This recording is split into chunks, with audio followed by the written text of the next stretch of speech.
ನಮ್ಮ ಮನೆಗೆ ಬನ್ನಿ ಎಂದು ಆಂಟಿ ತುಂಬ ಪ್ರೀತಿಯಿಂದ ಗೌರವದಿಂದ ಆಹ್ವಾನಿಸಿದಳು. ನೀವಿಷ್ಟು ಪ್ರೀತಿಯಿಂದ ಆಹ್ವಾನಿಸಿ ಕರೆದರೆ ನಾನು ಖಂಡಿತ ಬರ್ತೇನೆ ಎಂದು ಹೋಗಿ ಅದ್ಭುತವಾದ ಭೋಜನವನ್ನು ಸವಿದು ಹಿಂದಿರುಗುತ್ತೇನೆ ಎಂದು ಗೌರವ್ ಹೇಳಿದ.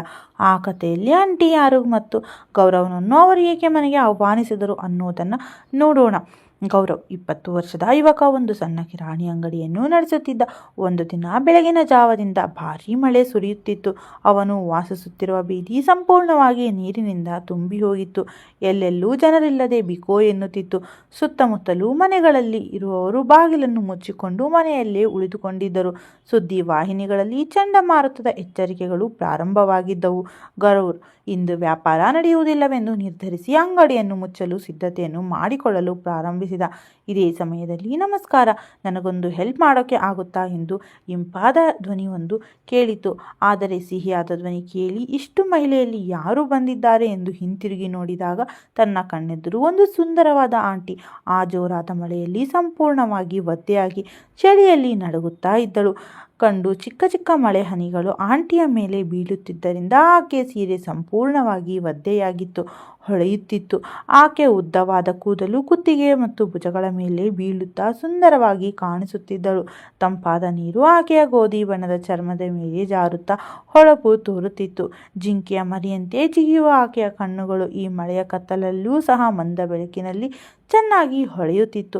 ಒಂದು ಮಾತಿನಲ್ಲಿ ಹೇಳಬೇಕೆಂದರೆ ಆಕೆ ಸಿನಿಮಾ ಹೀರೋಯಿನ್ ರೀತಿ ಇದ್ದಳು. ಗೌರವ್ ತನ್ನ ಕಣ್ಣುಗಳನ್ನು ನಂಬಲಾರದ. ಇಷ್ಟು ಬಾರಿ ಮಳೆಯಲ್ಲಿದ್ದರೂ ಅಪ್ಸರೆಯಂತೆ ಕಾಣುವ ಆಂಟಿ ನನ್ನ ಅಂಗಡಿಯ ಮುಂದೆ ಹೇಗೆ ನಿಂತಿದ್ದಾಳೆ ಎಂಬ ಆಲೋಚನೆಯಲ್ಲಿ ಮುಳುಗಿ ಹೋಗಿದ್ದ. ಇಷ್ಟರಲ್ಲೇ ಅವಳು ಮತ್ತೆ ಸರ್, ನಿಮಗೆ ಕೇಳಿಸ್ತಾ ಇದೆಯಾ ಅಂತ ಕೇಳಿದಳು. ತಕ್ಷಣವೇ ಗೌರವ್ ಎಚ್ಚರಿಕೊಂಡು ಹೇಳಿ, ನಿಮಗೆ ಏನು ಬೇಕು ಅಂತ ಕೇಳಿದ. ಆಗ ಅವಳು ನನಗೇನು ಬೇಡ, ಮಳೆ ತುಂಬ ಬರ್ತಾ ಇದೆ, ರಸ್ತೆಗಳೆಲ್ಲ ನೀರಿನಿಂದ ತುಂಬಿ ಹೋಗಿದೆ. ನಾನು ನನ್ನ ಸ್ಕೂಟರ್ನಲ್ಲಿ ಹೋಗ್ತಾ ಇದ್ದೆ, ಇಲ್ಲಿ ನಿಂತು ಬಿಟ್ಟೆ. ನನಗೆ ಇಲ್ಲಿ ಯಾರೂ ಪರಿಚಯ ಇಲ್ಲ. ನಿಮಗೆ ತೊಂದರೆ ಆಗದೇ ಇದ್ದರೆ ಮಳೆ ನಿಲ್ಲುವವರೆಗೂ ನಿಮ್ಮ ಅಂಗಡಿಯಲ್ಲಿ ಇರಬಹುದಾ ಎಂದಳು. ಈ ಮಾತು ಗೌರವನ ಕೇಳಿಯಲ್ಲಿ ಅಮೃತದಂತೆ ಕೇಳಿಸಿತು. ಓಹ್ ಖಂಡಿತ, ಮೊದಲು ನೀವು ಒಳಗೆ ಬನ್ನಿ ಎಂದು ಆಂಟಿಯನ್ನು ಒಳಗೆ ಆಹ್ವಾನಿಸಿದ. ಆಂಟಿ ಒಳಗಡೆ ಬಂದು ತನ್ನ ಸೀರೆಯನ್ನು ಹಿಂಡಿಕೊಳ್ಳುತ್ತಿದ್ದಳು. ಆಕೆಯ ಕೂದಲು ತುಂಬ ಒದ್ದೆಯಾಗಿತ್ತು. ಗೌರವ್ ತನ್ನ ಮನೆಯಿಂದ ಟವಲ್ ತಂದು ಆಂಟಿಗೆ ಕೊಟ್ಟು ಟವಲ್ ತೆಗೆದುಕೊಂಡು ಥ್ಯಾಂಕ್ಸ್ ಅಂದಳು. ಆಂಟಿ ಏನೂ ತೊಂದರೆ ಇಲ್ಲ, ನೀವು ನನ್ನನ್ನು ಗೌರವ್ ಅಂತ ಕರೆಯಬಹುದು ಅಂದ. ಗೌರವ್ ಸರಿ ಥ್ಯಾಂಕ್ಸ್ ಗೌರವ್ ಅಂದಳು. ಆಂಟಿ ಸಂಪೂರ್ಣವಾಗಿ ಒದ್ದೆಯಾಗಿ ಚಳಿಯಲ್ಲಿ ನಡುಗುತ್ತಿದ್ದಳು. ಅದಕ್ಕಾಗಿ ಗೌರವ್ ಅವಳಿಗೆ ಬಿಸಿ ಬಿಸಿ ಕಾಫಿ ತಂದು ಕೊಟ್ಟ. ಕ್ಯೂಟ್ ಆಗಿ ಕಾಫಿ ಕುಡಿಯುತ್ತಾ ಕುಳಿತಿದ್ದ ಆಂಟಿಯನ್ನು ನೋಡುವುದರಲ್ಲಿ ಗೌರವ್ ಸಂತೋಷಪಟ್ಟ. ನಿಧಾನವಾಗಿ ಅವರ ಮಾತು ಪ್ರಾರಂಭವಾಯಿತು. ನಿಮ್ಮ ಹೆಸರು ತಿಳಿದುಕೊಳ್ಳಬಹುದಾ ಅಂತ ಕೇಳಿದ ಗೌರವ್. ನನ್ನ ಹೆಸರು ವಿನಯ ಅಂದಳು. ಹೆಸರು ತುಂಬ ಚೆನ್ನಾಗಿದೆ ಅಂತ ಗೌರವ್ ಹೇಳಿದ. ಆದರೆ ನಾನು ಚೆನ್ನಾಗಿಲ್ವಾ ಅಂತ ತಮಾಷೆಗೆ ಕೇಳಿದಳು ಆಂಟಿ. ನನ್ನ ಉದ್ದೇಶ ಅದಲ್ಲ, ನೀವಿನ್ನೂ ಚೆನ್ನಾಗಿದ್ದೀರಾ, ಆಕಾಶದಿಂದ ಭೂಮಿಗೆ ಇಳಿದ ದೇವತೆಯಂತೆ ಅಂತ ಹೇಳಿದ. ಥ್ಯಾಂಕ್ಸ್ ಎಂದು ನಾಚಿಕೆ ಪಟ್ಟು ಹೇಳಿದಳು. ಆಂಟಿ ಮಳೆ ಸದ್ಯಕ್ಕೆ ಕಡಿಮೆಯಾಗುವಂತೆ ತೋರ್ತಾ ಇಲ್ಲ ಅಂತ ಸ್ವಲ್ಪ ನಿರಾಶೆಯಿಂದ ಹೇಳಿದಳು. ಆಂಟಿ ಹೌದು, ಇದು ಚಂಡಮಾರುತ ಅಂತ ಸುದ್ದಿಯಲ್ಲಿ ಬರ್ತಿತ್ತು, ಯಾರು ಮನೆಯಿಂದ ಹೊರಬರಬಾರದು ಅಂತ ಎಚ್ಚರಿಕೆ ನೀಡಲಾಗಿದೆ ಅಂದ ಗೌರವ್. ಹೌದು, ಆದರೆ ನೀವು ಹೊರಗೆ ಬಂದಿದ್ದೀರಾ ಯಾಕೆ ಅಂತ ಕೇಳಿದಳು. ಒಂದು ತುರ್ತು ಕೆಲಸದ ಕಾರಣವಾಗಿ ಹೊರಗೆ ಬರಬೇಕಾಯಿತು. ಮಳೆ ಬರುವ ಮುನ್ನ ಹಿಂತಿರುಗಬಹುದು ಅಂತ ಭಾವಿಸಿದ್ದೆ, ಆದರೆ ಮಧ್ಯದಲ್ಲೇ ಸಿಕ್ಕಿ ಹಾಕಿಕೊಂಡು ಬಿಟ್ಟೆ ಅಂದಳು, ತನ್ನ ಕೂದಲನ್ನು ಕೈಯಿಂದ ಸರಿಪಡಿಸುತ್ತಾ. ಅದೇ ಸಮಯದಲ್ಲಿ ಸುದ್ದಿವಾಹಿನಿಯಲ್ಲಿ ಚಂಡಮಾರುತ ಹೆಚ್ಚಾಗಿ ಮುಂದುವರೆದು ಇದು ಇನ್ನೂ 3 ದಿನಗಳ ಕಾಲ ಇರುತ್ತೆ ಅಂತ ಎಚ್ಚರಿಕೆ ಹೊರಡಿಸಿದರು.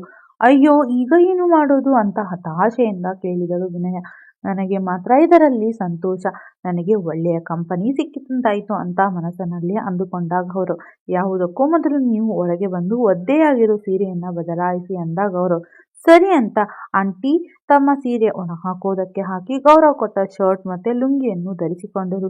ಇಲ್ಲೇನು ಮನೆಯಲ್ಲಿ ಯಾರೂ ಇಲ್ವಾ ಅಂತ ಕೇಳಿದರು. ಅದಕ್ಕೆ ಗೌರವ್, ಇಲ್ಲ ಆಂಟಿ, ನನ್ನ ತಾಯಿ ಊರಲ್ಲಿ ಇರ್ತಾರೆ, ನಾನಿಲ್ಲಿ ಒಂದು ಚಿಕ್ಕ ಕಿರಾಣಿ ಅಂಗಡಿ ಇಟ್ಕೊಂಡು ಸಂಪಾದನೆ ಮಾಡ್ತಾ ಇದ್ದೀನಿ ಅಂದ. ಓ ಹೌದಾ, ನಿನಗೆ ಮದುವೆ ಆಗಿಲ್ವಾ ಅಂತ ಕೇಳಿದರು. ಇಲ್ಲ ಆಂಟಿ, ಮನೆಯಲ್ಲಿ ಸಂಬಂಧಗಳನ್ನು ನೋಡ್ತಾ ಇದ್ದಾರೆ ಅಂತ ಗೌರವ್ ಹೇಳಿದ. ಮತ್ತೆ ಗರ್ಲ್ ಫ್ರೆಂಡ್ ಅಂತ ಆಂಟಿ ಕೇಳಿದರು. ಗೌರವಕ್ಕೂ ಅದೆಲ್ಲ ಎಲ್ಲಿಂದ ಬರಬೇಕು, ನನ್ನನ್ನು ಯಾರೂ ಇಷ್ಟಪಡುವುದಿಲ್ಲ ಬಿಡಿ ಅಂದ. ಯಾಕೆ, ನೀನು ಚೆನ್ನಾಗಿ ಹ್ಯಾಂಡ್ಸಮ್ ಆಗಿ ಇದ್ದೀಯಾ, ನಿನ್ನನ್ನು ಯಾರಾದರೂ ಪ್ರಪೋಸ್ ಮಾಡಿದರೆ ಅವರು ಖಂಡಿತವಾಗಿಯೂ ಒಪ್ಕೊತಾ ಇದ್ರು, ಅಂತ ಆಂಟಿ ನಗುತ್ತಾ ಹೇಳಿದರು. ನಿಮ್ಮಂತಹ ಸುಂದರ ಹುಡುಗಿ ನನಗೆ ಎಲ್ಲೂ ಕಾಣಿಸಲಿಲ್ಲ, ಅದಕ್ಕೆ ನಾನು ಹೇಳಲಿಲ್ಲ ಅಂತ ಗೌರವ್ ಹೇಳಿದ.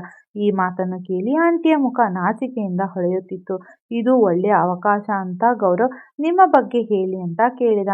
ನನಗೆ ಮದುವೆಯಾಗಿದೆ, ಆದರೆ ನನ್ನ ಗಂಡ ದುಬೈಯಲ್ಲಿ ಕೆಲಸ ಮಾಡ್ತಾರೆ. ಅವರು 2-3 ವರ್ಷಗಳಿಗೆ ಒಮ್ಮೆ ಬಂದು ಸ್ವಲ್ಪ ದಿನ ಇದ್ದು ಹೊರಟು ಹೋಗಿಬಿಡ್ತಾರೆ ಅಂತ ತಮ್ಮ ನೋವನ್ನು ಹಂಚಿಕೊಂಡರು. ಇದರಿಂದ ಅವರು ಒಬ್ಬರನ್ನೊಬ್ಬರು ತಿಳಿದುಕೊಂಡರು. ನಂತರ ಇಬ್ಬರು ಡಿನ್ನರ್ ಮಾಡಿ ಮಲಗೋಣ ಅಂತ ನಿರ್ಧಾರ ಮಾಡಿದರು. ಆದರೆ ಮನೆಯಲ್ಲಿ ಒಂದೇ ಹಾಸಿಗೆ ಇತ್ತು. ಆದುದರಿಂದ ಗೌರವ್ ಆಂಟಿಯನ್ನು ಹಾಸಿಗೆಯ ಮೇಲೆ ಮಲಗಲು ಹೇಳಿ ತಾನು ಕೆಳಗೆ ಮಲಗೋದಕ್ಕೆ ಹೋದ. ಆದರೆ ಆಂಟಿ, ಇದು ತುಂಬಾ ಮಳೆ ಆಗಿಬಿಟ್ಟಿದೆ, ತುಂಬಾ ಚಳಿ ಬೇರೆ ಇದೆ. ಇಂತಹ ಸಮಯದಲ್ಲಿ ನೀನು ಕೆಳಗೆ ಮಲ್ಕೊಂಡ್ರೆ ಜ್ವರ ಬರೋ ಸಾಧ್ಯತೆ ಇದೆ. ಅದಕ್ಕಾಗಿ ಇಬ್ಬರು ಹಾಸಿಗೆಯ ಮೇಲೆ ಮಲಗೋಣ ಅಂದು ಬಿಟ್ಟಳು. ನಿಮಗೆ ತೊಂದರೆ ಆಗೋದಿಲ್ವಾ ಅಂತ ಕೇಳಿದಾಗ ಅವರು ಇಲ್ಲ, ನನಗೇನೂ ತೊಂದರೆ ಇಲ್ಲ ಅಂದರು. ಸರಿ ಅಂತ ಇಬ್ಬರು ಒಂದೇ ಹಾಸಿಗೆ ಮೇಲೆ ಮಲಗಿದರು. ಸ್ವಲ್ಪ ಸಮಯದ ನಂತರ ವಿನಯ ಚಳಿಯಿಂದ ನಡುಗುತ್ತಾ ಇದ್ದಳು. ಮಳೆಯಲ್ಲಿ ನೆನೆದಿದ್ದ ಕಾರಣ ಅವಳಿಗೆ ಜ್ವರ ಬಂತು. ದಪ್ಪದ ಹಾಸಿಗೆ ಇದ್ದರೂ ಪ್ರಯೋಜನ ಆಗಲಿಲ್ಲ. ಅವಳಿಗೆ ಸ್ವಲ್ಪ ಶಾಖ ನೀಡೋಕೆ ಗೌರವ್ ಆಂಟಿಯ ಮೃದುವಾದ ಕೈಗಳನ್ನು ಮತ್ತು ಕಾಲುಗಳನ್ನು ತನ್ನ ಕೈಯಿಂದ ಉಜ್ಜಲು ಪ್ರಾರಂಭಿಸಿದ. ಆದರೂ ಪ್ರಯೋಜನವಾಗಲಿಲ್ಲ. ಅದಕ್ಕಾಗಿ ಗೌರವ್ ಆಂಟಿಯನ್ನು ಅಪ್ಪಿಕೊಂಡು ನಿದ್ರಿಸಿದ. ಸ್ವಲ್ಪ ಸಮಯದ ನಂತರ ಆಂಟಿಗೆ ತಾಪಮಾನ ಕಡಿಮೆಯಾಗಿ ಹಾಯಾಗಿ ನಿದ್ರೆ ಮಾಡಿದಳು. ಮರುದಿನ ಬೆಳಗ್ಗೆ ಗೌರವ್ ಮಾಡಿದ ಸಹಾಯಕ್ಕೆ ಆಂಟಿ ಅವನನ್ನು ಅಪ್ಪಿಕೊಂಡು ಥ್ಯಾಂಕ್ ಯು ಅಂದಳು. ಆಂಟಿಯ ಕಣ್ಣುಗಳು ನೀರಿನಿಂದ ತುಂಬಿ ಹೋಗಿದ್ದವು. ನನ್ನ ಗಂಡ ಕೂಡ ನನ್ನನ್ನು ಇಷ್ಟು ಚೆನ್ನಾಗಿ ನೋಡಿಕೊಳ್ಳಲಿಲ್ಲ ಅಂತ ತನ್ನ ನೋವನ್ನು ಹಂಚಿಕೊಂಡಳು.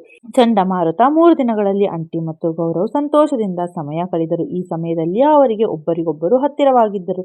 ನಿಧಾನವಾಗಿ ಸ್ನಾನ ಕೂಡ ಮಾಡಲು ಹಂಚಿಕೊಳ್ಳುತ್ತಿದ್ದರು. ಗೌರವ್ ಎಂದಿಗೂ ನೋಡದ ರುಚಿಗಳನ್ನು ಆಂಟಿ ಅವನಿಗೆ ತಿನ್ನಿಸುತ್ತಿದ್ದಳು. ಅಂತಿಮವಾಗಿ ಮಳೆ ಕಡಿಮೆಯಾದಾಗ ಆಂಟಿ ತನ್ನ ಮನೆಗೆ ಹಿಂತಿರುಗಬೇಕಾದ ಸಮಯ ಬಂತು. ಇಷ್ಟು ದಿನ ನನ್ನನ್ನು ಇಷ್ಟು ಪ್ರೀತಿಯಿಂದ ನೋಡಿದ್ದಕ್ಕೆ ಹೃತ್ಪೂರ್ವಕ ಧನ್ಯವಾದಗಳು ಹೇಳುತ್ತಾ ಆಂಟಿ ಅವನನ್ನು ಮುದ್ದಿಸಿದರು. ತದನಂತರ ತಮ್ಮ ನಂಬರ್ ಕೊಟ್ಟು ಸಾಧ್ಯವಾದಾಗ ಮಾತನಾಡೋಣ ಅಂತ ಹೇಳಿ ಹೋದರು. ಆಂಟಿ ದೂರವಾದರೂ ಅವರ ಸೌಮ್ಯತೆ, ಅವರ ಬಿಸಿಯಾದ ಉಸಿರು, ಅವರು ತೋರಿಸಿದ ಪ್ರೀತಿ, ಅವರು ತಯಾರಿಸಿದ ರುಚಿಗಳನ್ನು ಗೌರವ್ ಮರೆಯಲಾರದ ಹೋದ. ಆದುದರಿಂದ ಅವನು ಆಂಟಿಯೊಂದಿಗೆ ತಕ್ಷಣವೇ ಚಾಟ್ ಮಾಡಲು ಪ್ರಾರಂಭಿಸಿದ. ಆಂಟಿಯು ತಮ್ಮ ಮನೆಯಲ್ಲಿ ಒಂಟಿಯಾಗಿರುತ್ತಿದ್ದರಿಂದ ಅವನು ಯಾವಾಗ ಮೆಸೇಜ್ ಮಾಡಿದರೂ ಉತ್ತರಿಸುತ್ತಿದ್ದರು. ಒಂದು ದಿನ ಆಂಟಿ, ಇಷ್ಟು ದಿನಗಳಾದರೂ ನನ್ನನ್ನು ಒಮ್ಮೆ ಕೂಡ ನೋಡಬೇಕು ಅಂತ ಅನಿಸಲಿಲ್ವಾ ಅಂತ ಕೇಳಿದರು. ಅದಕ್ಕೆ ಗೌರವ್, ನನಗೆ ಪ್ರತಿ ಕ್ಷಣವೂ ನಿಮ್ಮನ್ನು ನೋಡಬೇಕು ಅಂತ ಅನಿಸುತ್ತಿದೆ, ಆದರೆ ನಿನ್ನ ಮನಸ್ಸಿನಲ್ಲಿ ಏನಿದೆ ಅನ್ನೋದನ್ನ ತಿಳಿಯದೆ ಹೇಗೆ ಕೇಳಬೇಕು ಅನ್ನೋದು ನನಗೆ ಅರ್ಥನೇ ಆಗ್ತಾ ಇಲ್ಲ ಅಂತ ಉತ್ತರಿಸಿದ. ಆಂಟಿ, ನಿನಗೆ ತೊಂದರೆ ಇಲ್ಲ ಅಂದ್ರೆ ನಾಳೆ ನಮ್ಮ ಮನೆಗೆ ಬಾ ಅಂತ ಹೇಳಿದರು. ನೀವಿಷ್ಟೇ ಪ್ರೀತಿಯಿಂದ ಕರಿತಾ ಇದ್ರೆ ಬರದೇ ಇರೋದಕ್ಕಾಗತ್ತಾ ಹೇಗೆ ಹೇಳಿ ಅಂತ ಉತ್ತರಿಸಿದ. ನಂತರ ಆ ದಿನ ಅವನು ಆಂಟಿಯ ಮನೆಗೆ ಹೋದ. ಆಂಟಿ ತುಂಬಾ ಚೆನ್ನಾಗಿ ಸಿದ್ಧರಾಗಿ ಅವನಿಗೆ ಇಷ್ಟವಾದ ಕೆಂಪು ಸೀರೆ ಧರಿಸಿ ಅವನಿಗಾಗಿ ಕಾಯ್ತಾ ಇದ್ದರು. ಗೌರವ್ ಬಂದ ತಕ್ಷಣ ಅವನನ್ನು ಕೂರಿಸಿ ಅವನಿಗೆ ಇಷ್ಟವಾದ ರುಚಿಗಳನ್ನು ಅವನ ಮುಂದೆ ತಯಾರಿಸಿದರು. ಅವನು ತಕ್ಷಣವೇ ಅವುಗಳನ್ನು ಆಸ್ವಾದಿಸಿದ. ಇಂತಹ ಪ್ರೀತಿಯಿಂದ ಆಂಟಿ ಅವನಿಗೆ ಒಳ್ಳೆಯ ಊಟವನ್ನು ನೀಡಿದರು. ಕಥೆ ಇಲ್ಲಿಗೆ ಮುಗಿಯುತ್ತದೆ. ಇಷ್ಟವಾದರೆ ಲೈಕ್, ಶೇರ್, ಸಬ್ಸ್ಕ್ರೈಬ್ ಮಾಡೋದನ್ನ ಮರಿಬೇಡಿ. ಇನ್ನಷ್ಟು ಇಂಟ್ರೆಸ್ಟಿಂಗ್ ಕಥೆಗಳಿಗಾಗಿ ನಮ್ಮ ಚಾನಲ್ ಅನ್ನು ಮರೆಯದೆ ಸಬ್ಸ್ಕ್ರೈಬ್ ಮಾಡಿಕೊಳ್ಳಿ.